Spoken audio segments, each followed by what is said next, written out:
That's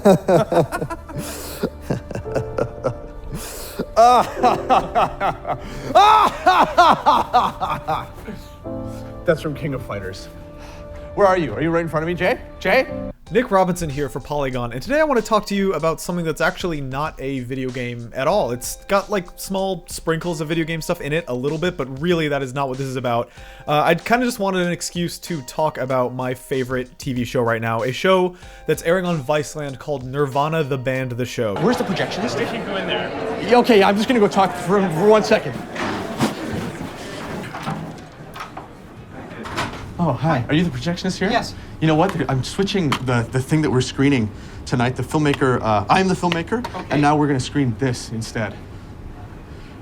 Are you serious? So what this show is it is a comedy. I guess you would call it a sitcom, but even that's like really stretching the definition. It's a comedy about these two guys, Matt Johnson and Jay McCarroll, who are two real guys, but they're playing a dumb pair of best friends who are in a band called Nirvana the Band, who desperately want to get a show at a Toronto venue called the Rivoli.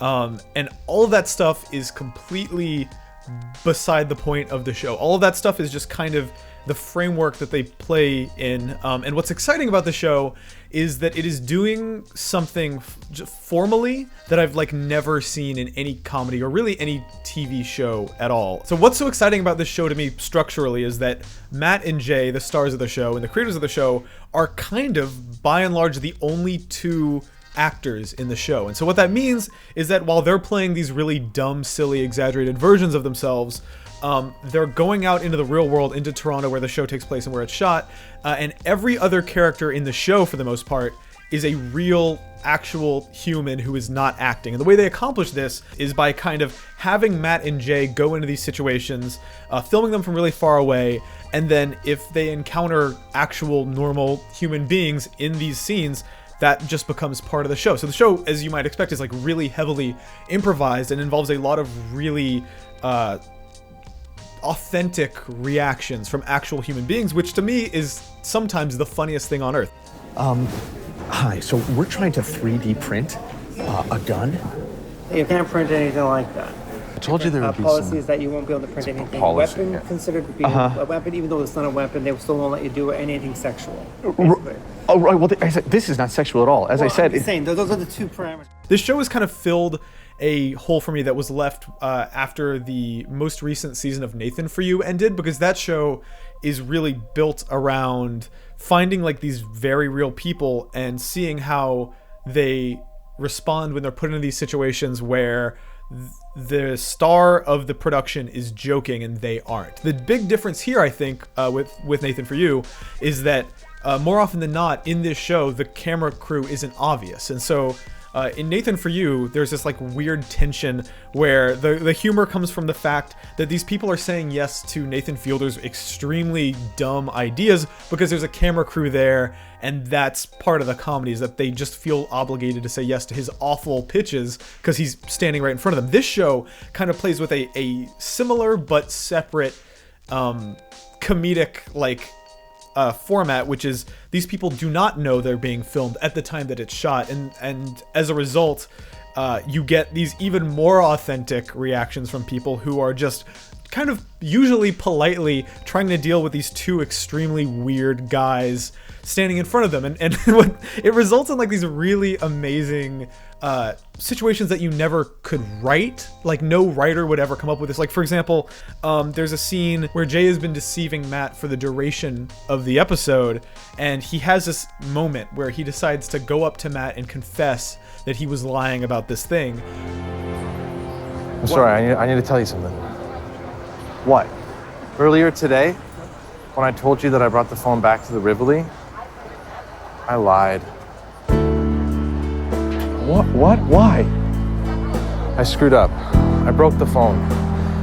So I was talking to who? Who said hello? It was me. But the interesting part is that this confrontation happens in front of the Rivoli's actual bouncer. So they're standing there having this confrontation in public with this real dude just kind of awkwardly standing between them, like gazing back and forth at the two of them as they have this really like jokingly sitcom earnest conversation about like this misunderstanding and this deception. And then like this other fourth dude walks up to them who is not part of the show, who just like sees that they're having this kind of over the top TV conversation and is like, This is funny, man. This is supposed to be funny.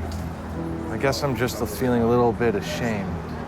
and I think about that all the time. That to me is the perfect encapsulation of why I love this show, is because it's like I've never just ever seen anything on TV or even on the internet that was anything like this. So it's just this hilarious, extremely wholly unique comedy that is like doing things with the format, with the TV format that I've never seen before. To say nothing of the fact that they use tons of licensed music in the show. One episode involves them going into a theater and filming the premiere of Star Wars Episode 7, which makes it into the show somehow. I don't know how clearance works on things like that. It's just like, it is really, really fascinating and extremely, I think this is the most important part, just really funny. Like it's very human and grounded and feels really improvised.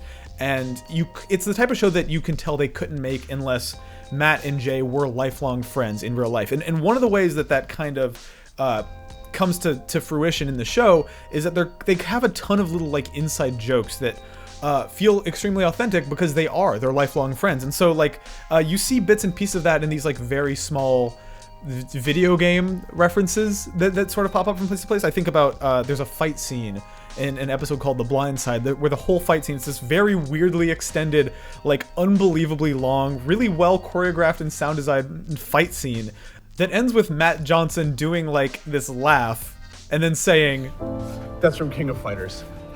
Where are you? Are you right in front of me, Jay? which is like such a weird reference. Like referencing Iori from King of Fighters is not the type of thing you do on TV ever, and it just felt like a really authentic moment of Matt and Jay just doing something to crack each other up. And that's my favorite feeling in comedy, when it feels like the audience is an afterthought and you're just seeing two people who can crack each other up do that. And then to see them do that in this silly public way and adding this like other element of reality being where the show takes place, it's just a really magical experience. So I've been obsessed with this show, and it occurred to me that it might make sense to reach out to Matt Johnson and Jay McCarroll, the creators, and just talk to them for a little bit about some of their influences, their friendship, this weird mixed reality type of comedy, and of course the sort of video game stuff in there. And that's exactly what I did. So here is sort of a trimmed down version of it. If you want to see the full interview, we've got that up on the channel as well. But yeah. We're playing people who maybe could be real, but for the audience who gets to live with us and see how we live, sort of privately, they can tell we're not, like we're out of our minds. And so to collide that with real people who then take us seriously, I think is very pleasant. Like there's something very funny about justifying the madness that these characters have privately with real people. There's a lot of video game adjacent stuff that feels really authentic. Like in The Blind Side, there's the moment where you do Iori's laugh from King of Fighters and just say that's from King of Fighters. Like I've seen TV shows do, like, you would do a Street Fighter reference on a normal sitcom, maybe, but you're not gonna, like, reference that specific win animation. And, like, that stuff feels like it comes from you guys knowing each other since high school, and just, that's part of the inside joke and the shared language of you two, of Matt and Jay as people.